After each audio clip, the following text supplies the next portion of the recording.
pada beberapa ayat si sampun terbaca di jelo haji juluan. Pertama memang berkaitan dengan manusia si arak le hari kiamat atau di dunia ini adalah isi beli diri dengan manusia si menghalangi ia untuk bergerak. Dalam hal ini adalah si paling utama sopok sahabat isi memang berasal dari luar Mekah, lalu tinggal di Mekah, tolong tak mengadu nasib, akhirnya banyak hartanya. Karena Suhaib bin Sinan, nikilah ia si tebeng ganti lalu berhijrah. Karena menurut masyarakat Mekah, Suhaib bin Sinan adalah sangat penting di kehidupan masyarakat Mekah, terutama sekali si berkaitan dengan ekonomi. Sampai kuatlah perekonomian Mekah. Salah satu daripada tonggak perekonomian adalah Suhaib bin Sinan. Nah justru Suhaib bin Sinan lebih cinta kepada Allah dan Rasulnya daripada cinta kepada harta. Antena lamun ia pada alasan menghalangi aku untuk meninggalkan Mekah ni, baiklah selaku dan dua bandangku. Alurlah pakaian selembar sindiket le. Pawak pun doang, ia kuyuk lalu berhijrah. Nah ialah keibaratan Allah Ta'ala, ia belina dirinya, belina agama dengan Mekah. Jadi dengan Mekah kan menahan, belina dirinya, terpon si lepas. Dan banyak sahabat-sahabat selain termasuk ia adalah sekeluarga. Nu'man bin Yasir sampai terbunuh, Inana terbunuh, Amanah, Bilal bin Rabah, isi ketemu si Abu Bakar Siddiq. Hamba-hamba Allah isi sangat penting dalam perkembangan hijrah Rasulullah SAW. Kemudian termasuk Abdullah bin Salam, ulama Yahudi Syitama Islam, lagu masih melakukan tradisi-tradisi Yahudi, maka tertegur insya Allah Ta'ala. Dalam tegurannya hendak sampai ikuti ajakan-ajakan setan. Berarti lamun masih mengikuti tradisi-tradisi Yahudi, ajaran-ajaran Yahudi, berarti iman secara total dalam Islam. Makanya sebabnya Rasulullah SAW dalam sebuah hadis man tamassaka bit-taurati qabla bi'sati Isa alaihissalam pakat najan, wa man tamassaka bit-taurati ba'da bi'sati Isa pakat halaka. Hadisnya muttafaqun alaih, mutawatir. Saya masih berpegang teguh terhadap ajaran kitab Taurat sendik teman kebangkitan Nabi Isa alaihissalam, selamat ya, selamat. Sebaliknya saya berpegang teguh terhadap ajaran kitab Taurat, padahal Nabi Isa waktu bangkitan halaka, binasa. Wa man tamassaka bil injili qabla bi'sati faqad najah. Saya berpegang teguh terhadap ajaran kitab Injil sedikman aku kebangkitan dari Nabi Rasul, selamat. Wa man tamassaka bil injili ba'da bi'sati faqad halaka. Saya berpegang teguh terhadap ajaran kitab Injil, padahal aku kebangkitan, binasa. Nah, hadis ini hadis mutawatir. Di dalam kitab tafsir Ibnu Katsir dia tak untuk bicara secara panjang lebar. Karena memang lamun kebangkitan Nabi akhir zaman, maka selapuknya wajib seandainya masih pada Nabi Rasul dan Nabi Adam sampai Nabi Isa, wajib ikutin Rasulullah SAW. Karena ia perjanjian, mengikat janji kepada Allah tentang harus ikuti syariat beliau. Lamun para Nabi Rasulullah berjanji untuk mengikuti beliau, untuk menolong beliau, beriman terhadap beliau, berarti umat pun harus ikut. Mangkinan niki memang merasa sering sekali sebut perdebatan antara Yahudi Nasrani timpal para tokoh-tokoh Islam sangat gencar. Kan lamun dia kalah dan jadi masalah. Lalu lamun Muslim kalah adalah merupakan prestise sangat-sangat jelek. Ya memang cara berdakwah, berdebat, para sarjana-sarjana teologi Kristen, teologi Yahudi, kerja para tokoh-tokoh Islam. Pintar ngerawas, karena memang ya sengaja belajar ngerawas, retorikanya. Nah, berbeda untuk membentengi umat Islam anti dan sampai terpesona isi retorika pada teolog-teolog. Wajib hadis sebelum sampai wajib sampai yang tiba seluruh umat Islam. Karena dengan demikian wata poni suah sida-sida Rasulullah SAW bahwa masih beruntung saya berpegang teguh terhadap jalan kitab Taurat sedek teman-teman kita Nabi Isa selamat, lalu masih berpegang teguh pada Nabi Isa kebangkitan binasa. Saya berpegang teguh terhadap kitab Injil sedek kuman kebangkitan aku bahasa Rasulullah selamat ya, lagu dalam kebangkitan aku masih berpegang teguh terhadap ada Injil maka binasa. Kecuali apabila makna daripada berpegang teguh adalah amalan syarat dalam kitab Taurat, kitab Injil, antena pengamalan tentang mengikuti ajaran Rasulullah SAW. Selamatlah ya. Kalau masih kukuh misalnya, dia kembali ikut Muhammad aku. Wah, Arab peganganku khusus kitab Taurat, pegangan khusus kitab Injil. Maka hancur leburlah ya, dalam arti neraka. Nah ya bentengi umat anti dan sampai terpesona isi retorika para tokoh-tokoh teolog agama lain, Hindu, Buddha semakin gencar untuk menyerang kaum muslimin dengan berbagai macam arah. Nah ya makna daripada sabda Rasulullah, sayati ala ummati zamanun, akan datang suatu masa gena alamin seumatku. Di saat masa nikah umat Islam ganda keroyok,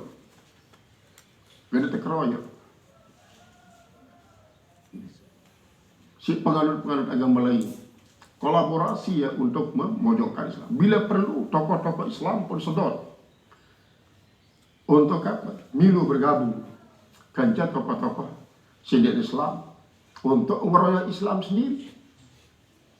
Nah, inilah keadaan besar Rasulullah.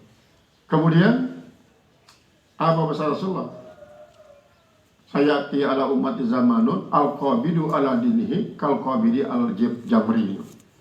Akan datang suatu masa, di saat masa itu dengan isi berpegang teguh terhadap ajaran Islam, keibaratan marak misal, nah ngergem bebarak barak api.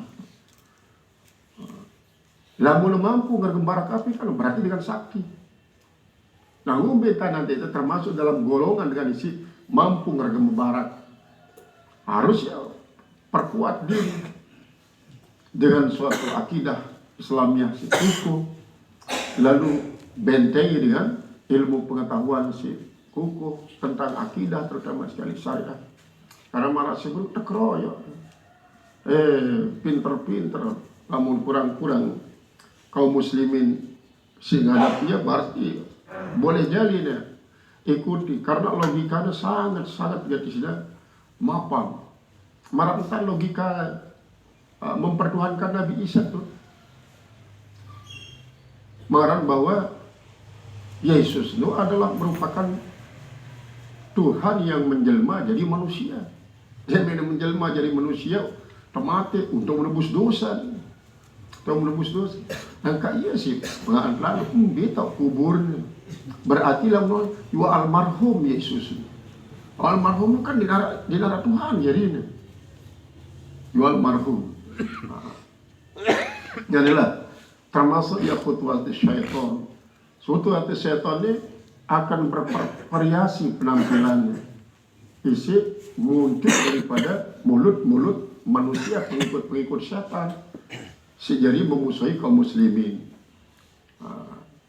Kemudian di dalam ayat sebelum keterangan bahwa ente terlanjur terpleset menyimpang daripada perjalanan isi sampun tunjukin si Allah Subhanahu wa taala, padahal dalil-dalil sampun kuat, sampun keras, jelas sampai yang sudah Allah taala, baik dalil akli ataupun dalil nakli.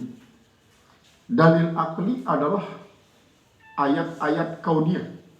Ayat kauniyah adalah alam semesta tentang astronomi, apalah yang zuruna ilal ibili kaifa khuliqat, tentang biologi, wa ilal sama'i kaifa rufi'at, tentang astronomi, wa ilal ardi kaifa sutihat, tentang geologi, lapisan-lapisan tanah. Kaum muslimin si jari termasuk tenaga-tenaga pekerja otot tersuruh untuk mengeruk bumi sedalam-dalamnya untuk kepentingan pertambangan emas, pertambangan minyak, bahkan pertambangan galian C untuk kepentingan bangunan-bangunan, menggali gres sebagus-bagus. Nah, ini adalah geologi sebagai ayat-ayat kauniyah. Ayat kauniyah ya terungkap ternyata di dalam Al-Quran. Tinggal kaum muslimin lah isi tertantang untuk mengkaji alam samawi sedalam-dalam tentang perbintangan, peredaran jelo, peredaran bulan, peredaran bintang. Allah mengisyaratkan wa ila samai kaifa rufi'at, apalah yang zuruna. Maka daripada berpikir, memang sasarannya dan kafir dulu tentang langit ngumbe tanah tak angkat si Allah Ta'ala. Berarti ini adalah merupakan satu sampel untuk langit tersebut, lalu benda-benda langit selaku utama dalam kalimat dan sama ikan berufiran, termasuk tentang bumi,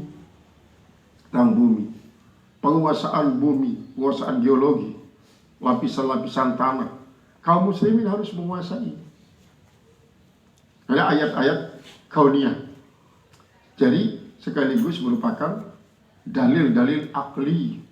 Kemudian dalil-dalil nakli adalah dari firman Allah, sabda Rasul, asar para sahabat. Termasuk masih ungkapan-ungkapan daripada para rasul terdahulu. Kadang-kadang masih tersimpan di para penulis-penulis klasik. Ucapan Nabi Daud, ucapan Nabi Jarjis, Nabi Jarjis itulah yang mati sampai satu sekali mati hidup doang. Di waktu dia berdakwah, Nabi Jarjis sampai senina daripada Raja Nuh beriman oleh Nabi Jarjis, jadi pembela dia. Mereka termasuk namun dengannya harap Nabi Zabakuk si penyebarkan agama Konghucu. Nah selapuknya masih hidup Nabi Rasul sekian banyak, belum ribu Nabi Rasul, 4.000 dari Bani Israel, 4.000 dari Bani Ismail. Hidup selapuknya, pada kata Rasulullah, wajib selapuknya mengikuti Rasulullah. Jadi kagum menyimpang, karena yang merupakan perjanjian mana disebut dalam surat Al-An'am tentang perjanjian pada Nabi Rasul. Kancah Allah Ta'ala untuk beriman kepada Rasulullah, membantu Rasulullah di saat dia berperang. Kemudian Allah Subhanahu wa Ta'ala menjelaskan bahwa dengan kafir menunggu jemaah beriman dengan alasan macam-macam, menunda saat-saat untuk beriman. Maka penundaan beriman ini adalah hakikatnya ia menunggu saat-saat Allah menurunkan azab, baik di dunia maupun di akhirat di hari kiamat. Lamunlah datang azab, maka saya pun di darat bau dan menghalangi dia. Dan Allah apabila meluluskan kadar dan kadar, maka di darat luput daripada keputusan Allah Subhanahu wa Ta'ala. Lamunlah keputusan di dunia dengan berbagai macam peristiwa-peristiwa yang menyakitkan, maka tentu dia bau kita halangi, dia bau, kecuali apabila kadar-kadar Allah Ta'ala sampun menentukan bahwa untuk menguji hamba panjang nasaran manusia dengan keturunan berbagai macam bencana alam, maka menurut kadar-kadar Allah bahwa bencana alam apapun bentuknya terjadi berturut-turut akan dapat dihentikan apabila kaum muslimin serentak berdoa. Terjadilah istighosah. Istighosah sesuai kadar-kadar Allah. Menurut Allah bahwa istighosah ini akan menghentikan turunnya berbagai macam bencana dan bala. Gempa misalnya berturut-turut sampai sekian ribu kali gempa, dia tidak akan berhenti gempa ini kecuali menurut kadar-kadar Allah apabila kaum muslimin beristighosah secara besar-besaran. Akhirnya ya jalan Allah Ta'ala. Jadi bahwa dia tolak. Nah, lalu berbeda lewat waktu tentu nasib pada sudah Allah Subhanahu Wa Ta'ala, dia bermaksud untuk iktiraf, menentang akan iradah Allah. Lagu selalu pasrah kepada Allah Subhanahu Wa Ta'ala, isi mengatur segala sesuatu. Cuma dalam penyerahan pasrahan adalah arah kata-kata isi berupa semacam pilihan. Nenek kaji lamun memang bencana niki adalah suatu kebagusan bagi kaji dengan perlu dikaji, silahkan. Adapun apabila bencana niki adalah merupakan suatu kelengian bagi kaji, akan membuat kaji pada kupur terhadap perlu dikaji, maka perlu kaji tunasin untuk menghentikan sampai nak kaji sampai kupur dengan sebab bencana ini. Karena betapa banyak memang di saat-saat terjadi bencana para misionaris datang untuk mempengaruhi.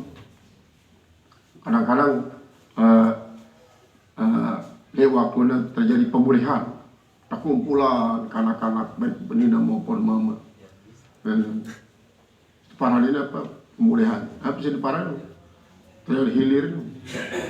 Iya. Dulu kalau memasukkan pengaruh-pengaruh isi luar Islam, sampai kadang-kadang lamun jamaah-jamaah memang kadang-kadang lagu mempergunakan mistik, cara mistis. Arak sopo sarjana Islam tok sangat fanatik Islam, lagu kena hipnotis, telang akalnya, terbaptis dalam keadaan tidak sadar, terjauh di gereja terbesar, linglung, lagu enggak ingat di dalam hati nuah lagu dan bau sebulan sampai beberapa bulan, si ingatnya adalah ya la ilaha illa anta ya mukallibal qulub sabbit qalbi ala dinika wa ta'atika. Ya dong, di dalam hati lagu dan bau sebulan bersampai sekian tahun, bulan. Nah yang dihantam dadanya ceritanya, hantam dadanya, dia terus meledak. Astagfirullahaladzim. Mubek ini, jadi sadarkan diri. Kebanyakan ngadu mistik, ngadu magic, budayanya untuk mengeluarkan kaum muslimin daripada Islam. Dia masih wajib terwaspadai. Nah, Saifuddin Ibrahim ini boleh jadi sedang kena mistik. Nanti sampai nonton menghina, menghujat Islam, menghujat Rasulullah, menghujat Al-Quran. Namun kira-kira sadar sang kena. Nah, namun sadar. Tulen-tulen kan kayak linglung. Sebagai suatu bukti bahwa menurut keterangan daripada beberapa misionaris ternyata terjebak dalam Islam, kan menurut suatu informasi sekian banyak kirim ke NTB untuk misi. Kan banyak kan si tokoh-tokoh si kuat, penganjur agama Kristen, agama Islam, ya tahun terbuka. Aku 1000 bangun ke gereja, masjid terubah jadi gereja. Dia terus sadar, yang tidak sesali diri dan betapa besar dosa aku. Karena yang mendapat hidayah, para kan isi terselamin si sopo guru agama SD. Lantaran beruna pada ulit lewat waktu subuh, ulit berdakwah lah. cara agama ini, ada dengar azan, penasaran ya apa makna azannya, sehingga tumben dengar karena apa? Karena ia kebetulan dia gali adzan subuh. Dia jadi penasaran. Akhirnya sepenasarannya berdaitkan saya sopo guru SD berusuh gulian balik berangkat di Pak SD. Anda teyak diskusi dengan lemak sampai kelem. Dia tahu sadar dhamma Islam.